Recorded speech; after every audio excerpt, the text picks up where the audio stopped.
عاجل عاجل ورسميا. ماركو روزا المدير الفني الألماني مدرب للنادي الأهلي لمدة موسمين. الموسم ب4 مليون دولار. بيجهزوا المعاون بالكامل بالكامل، حتى مدرب حراس المرمى هيبقى ألماني معاه. طبعا في ناس كتير قوي ما تعرفش ماركو روزا، وفي ناس كتير قوي تقول لك ايه يعني ماركو روزا. لا مش ايه يعني، مدرب هجومي تكتيكي درجة أولى، تكتيكي هجومي درجة أولى. ده اللي صنع بلينجهام واولمو بتاع برشلونة. عنده تطوير لاعبين. شفت احنا كنا فرحانين بفايلر ازاي، ان كانت المستوى اللاعيبه معاه وكله في تطور. ده بقى هيبقى اكتر منه.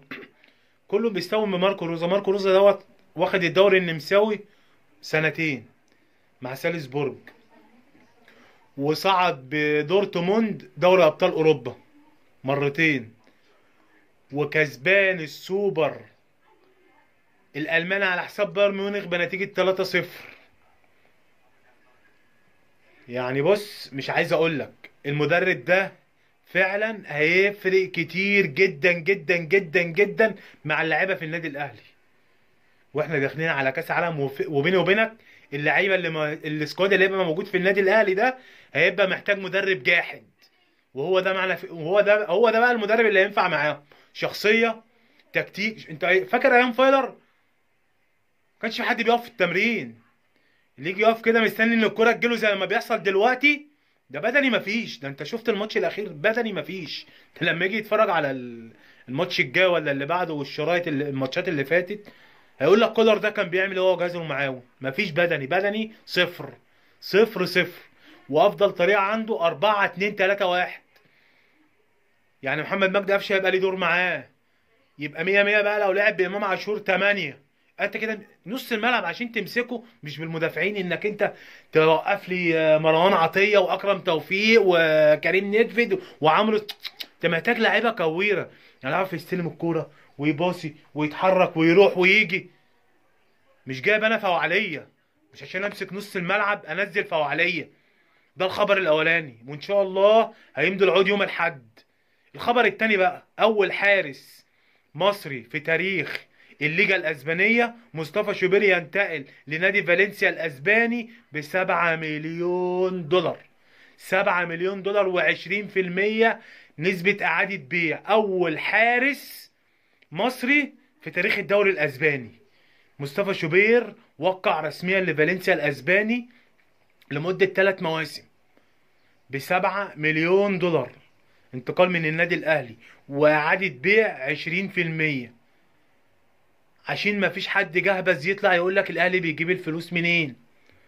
اطلع اقول له خليك انت بس في الفيفا الدور الثالث عند مدام عفاف، سد اللي عليك وبعدين ابقى تعالى شوف الاهلي بيجيب الفلوس منين. 5 سنين 6 سنين اهوت واخدين فيهم 4 افريقيا. 6 سنين واخدين فيهم 4 افريقيا. كل واحده افريقيا ب4 مليون دولار. ووصول نهائي ووصول كاس عالم 2 مليون دولار. وكاس الانتر كونتيننتال 2 مليون دولار. وتيجي من المشاركه الجايه 9.5 مليون دولار. ولو كسبت كل ماتش ب2 مليون دولار تصعد الدور اللي بعده تاخد مش عارف كام مليون. عشان ما حدش يجي يقول الاهلي بيجيب الفلوس دي منين. ماشي. هو فعلا احلى خبرين سمعتهم النهارده.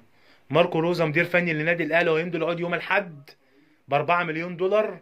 وفي بونص كده لو خد بطولة افريقيا، لو صعد قبل نهائي كاس عالم، لو بيوعد الاداره انه يصعد قبل نهائي كاس عالم. وده انا ما اعتقدهاش. واحنا ممكن نوصل دور ال 16 او دور الثمانية بالكتير قوي ان شاء الله يعني. وبيقول لك لو خد الدوري السنه دي عايز برضه شهر مكافاه. فالاهلي بقى عمال ايه يعني، وخد لو هياخد بطوله افريقيا السنه الجايه والكلام ده كله. فالاهلي بقى عمال ايه يعني، فاضل بس الروتيش الاخيره ديت. وان شاء الله يوم الاحد هيجي ايه يعلن ويمضي العقود، والاهلي يعلن ان شاء الله هو ده المدرب اللي ينفع. ما تجيش بقى تقول لي جوميز والكلام الفاضي. الاعلام بتاعنا بيقعد يقولوا عشان الزملكاويه بيصدقوا. والزملكاويه يطلع يقول لك ايه انتوا ماشيين جمعه، ده انتوا كنتوا عاملين كوبري بقى الجوميز والكلام ده. الكلام ده مش انا من ساعه ما مشي واللي قريب مني هو عارف. قلت لهم الاهلي عمره ما هيجيب جوميز، عمره ما هيجي في يوم من الايام يجيب جوميز. مش جوميز هو مرحله الاهلي دلوقتي. الاهلي عايز مدرب عالمي. ويزين ما اخترت ماركو روزا مدير فني للنادي الاهلي، ومصطفى شوبير يوقع رسميا لفالنسيا الاسباني. والسلام عليكم ورحمه الله وبركاته.